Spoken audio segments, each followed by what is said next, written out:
This season on Navigating Abroad, we're back at the World AI Festival in Cannes, talking to some of the brightest leaders in artificial intelligence. We'll be delving into the important questions around the impact of AI on our world, what the ethical implications are, and how we can ensure these technologies are used for good. Meet Kévin Bouchareb, Director of the Future of Work at Ubisoft, who is paving the way for HR and organizational policies to meet the new aspirations of employees. With a background in consulting and a passion for HR innovation, Kévin is changing the game with his unconventional approach. Hi, Kévin. Wonderful to see you in Cannes at the World AI Festival. Thank you so much for being our guest today at Navigating Abroad. Thank you, Lisa. I'm super happy to be there and super happy to finally meet you in person.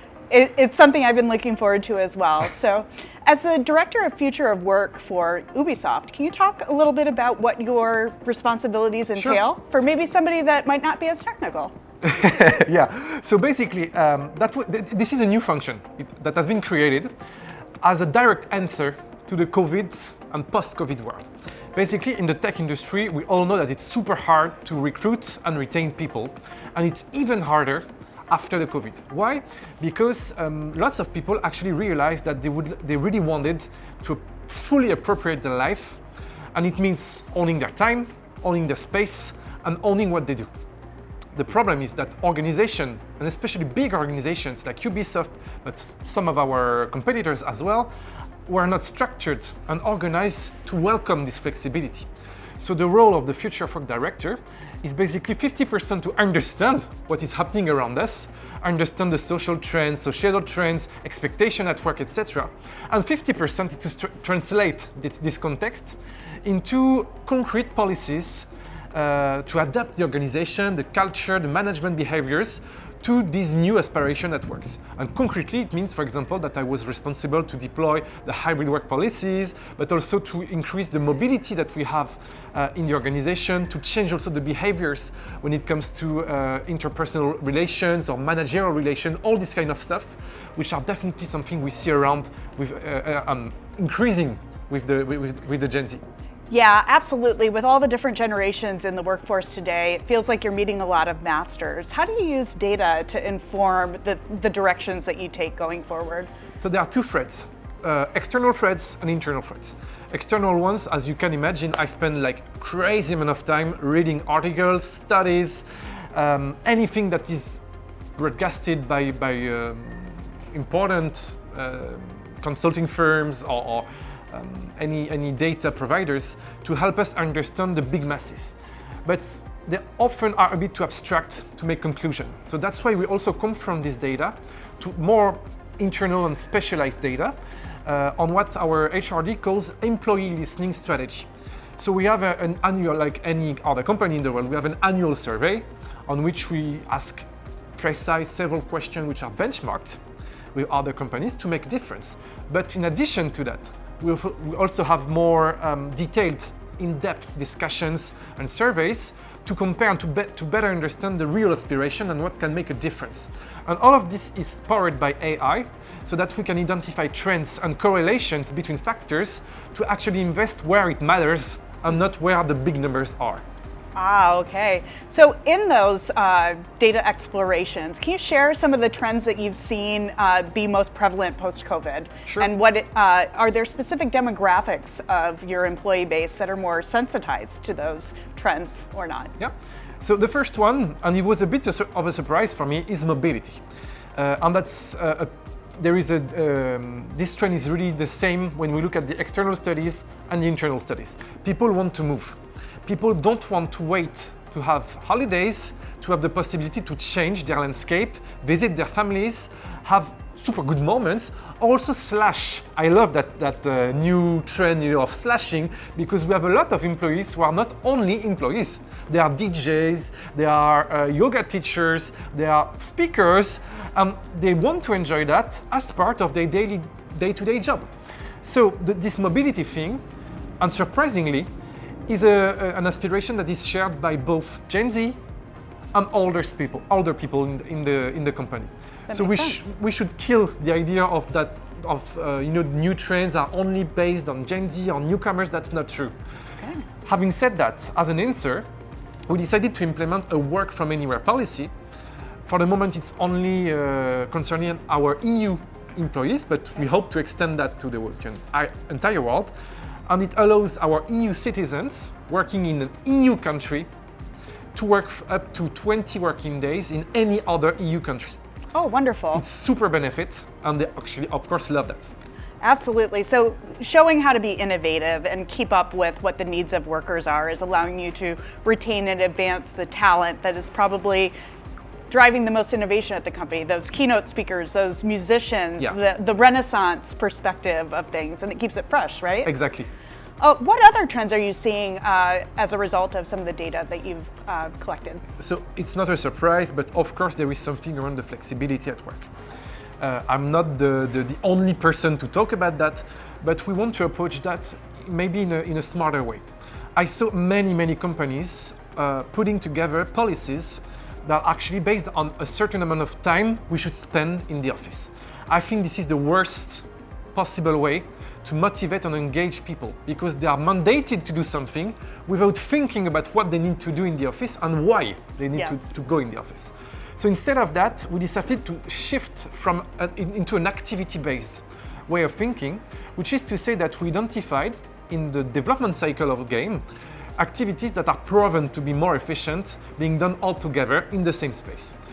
For example, the conception phase, which is about making sure that we all align our vision on what we want to achieve together, the creative direction, the features that will embed the game, is something that is more efficient if we do this together, because we need to iterate quickly, we need to innovate, we need to share ideas. It's better. And you need some of the body language to really understand if you've got true buy-in, or are you using the same word for different things, meaning different things. That team dynamic really needs to form in person. And you need to build that team at one point. You need to build trust. And trust is easier to build in a physical landscape. It's not impossible to do it with distance, but it's easier to do it on site. Especially, at least for introductions. You can continue to build it remotely, but at least at the beginning, it's always beneficial. Exactly. And once we have the foundations, then we can split the work in a Jira, for example, and everyone knows what his individual tasks or activities are. So whether he wants to work from home or want to work in an office, that doesn't really make a difference. So that's where we want to offer the flexibility to people to choose, because it doesn't matter if they are in another country or if they are on site. So that's this idea of activity-based framework, which I really believed in.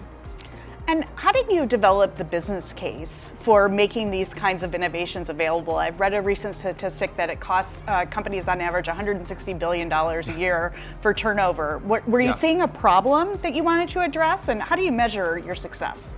So two things. Number one is test and learn, and number two is making sure indeed that we have KPIs on which we can base our assumption. So test and learn, and it's really close to my Annika Grant, which is our CPO, very close to her heart, is to say that if we want to innovate, we should kill the idea of spending years in a room with the brightest brains in the world and wait for the project to be perfect before launching it.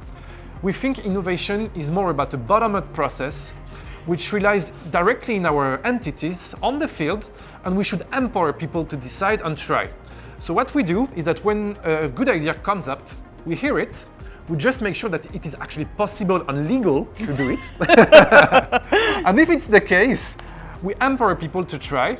We define altogether a scope, some key indicators that we will follow up, and based on that, we let the team just try it for 2, 3, 4 months, and after that, we discuss. And if it's a success, we try to extend the scope. Okay. If it's a failure, we learn from that failure. Absolutely. So that's win-win every time. Yeah, that really speaks to my entrepreneurial roots. They say if you launch a product you're proud of, you launch too late, right? Yes. So you want to make sure that you're solving for something that people really care about. So having that culture where it's safe to fail and fail fast really allows you guys to stay ahead of the curve. Yeah. Yeah. So what was your work like 5 years back versus today? How have things changed for you in leading this innovation? So I had a very different life. I was living in Paris. I was a management consultant for Accenture, and I was in charge of HR transformation, cultural transformation program for big clients, etc. I loved my time as a management consultant because this is where I learned the most, the change management methodologies, how to run a project, how to build trust with stakeholders, etc. But having said that, I also think that many consulting firms at the moment are too stuck in their methodologies, processes, tools, and cannot really unleash, let's say, the true potential of people. And that's why I decided to switch from that client mindset to be part of a journey. And that's why I decided to join Ubisoft. But it's also giving me the possibility to have the two eyes, the two visions. Yes. And you had such a broad perspective coming in. They benefit from you having seen how it's done in many different places and being able to curate good things from each place that you've seen to bring something unique and new. Yes. And cross-pollinate those. I'm really grateful for that. Absolutely, absolutely. So I'm sure that the people that work within Ubisoft are also grateful for that innovation mindset, that openness to act. Sometimes we learn a little bit more from our failures and our successes. Would you mind sharing an example of a time where you thought it was going to be such a great solution and then you rolled it out and you're like, that did not play out how we expected? Yeah, I have some examples. So we tried many things at Ubisoft. I'm also aware of some policies in our competitors, and we all made the same mistake when it comes to the full remote, for example. On the paper, it sounds like a great way to attract people from everywhere in the world. If they are senior enough, we think that they are able to just connect with the culture and make their work as they were supposed to do. I think we are all realizing that it's not that easy. A company culture is not as easy to digitize than processes are. And it means that we acquired the conviction on the field of full remote that it needs to be an exception. It cannot be a normal framework as I thought it could be. Actually, my leaders saw at the very beginning that it could not be a possibility, but I was not convinced by that. You were optimistic. I was super optimistic. And the reality is that except from a few exceptions who already knew the industry or knew the company, it's very hard to onboard fully remotely, it's very hard to connect fully remotely, and it's very hard to do the extra mile. And we tend to do the work that we have been mandated to do, and that's all. So we need to find how we can integrate better those full remote profiles, because I still think it's possible to do it, but maybe with new ways of working, and I didn't crack it yet. Well, something we can look forward to speaking about perhaps this time next year. Can you share some of the successes you've seen with the hybrid models that you've tested with to open up the mindsets of other people in management that are looking for ways to retain and promote their top talent? Yeah. So number one is definitely empowerment. That's the key success factor for any hybrid policy. Whatever you want to build it on time or on activities, it's about empowerment. We should kill what I like to call the God complex, which is about thinking that because we are an employer, we know better than our employees what is good for them. That's completely false. Our employees, our teams know what is better for them. So they need to be empowered. Okay. And to do so, we just need to define some red lines, at global level. Okay, that's the structure we think we should all evolve in. And once we define those red lines, people should have a playground to decide and to make adjustments. Because it's one thing to define rules, it's another thing to define what the reality should look like. Absolutely, and even for the people that are going through different life stages, what they might need today could be very different 6 months from now. And I often find that especially the more delicate the topic, the less people are willing to open up. So by giving them those guardrails so that we don't go outside of what we need to do as a team, you allow them to have a little bit more agency and commitment. Exactly, which is a good transition to another thing that I think is super key, is personalization. As you said, we don't have the same needs when we are just a post-graduated person than we are in our late 50s, than we have kids, etc. And we need, as an employer, to see this not as a risk or as a pain, but as something we should answer.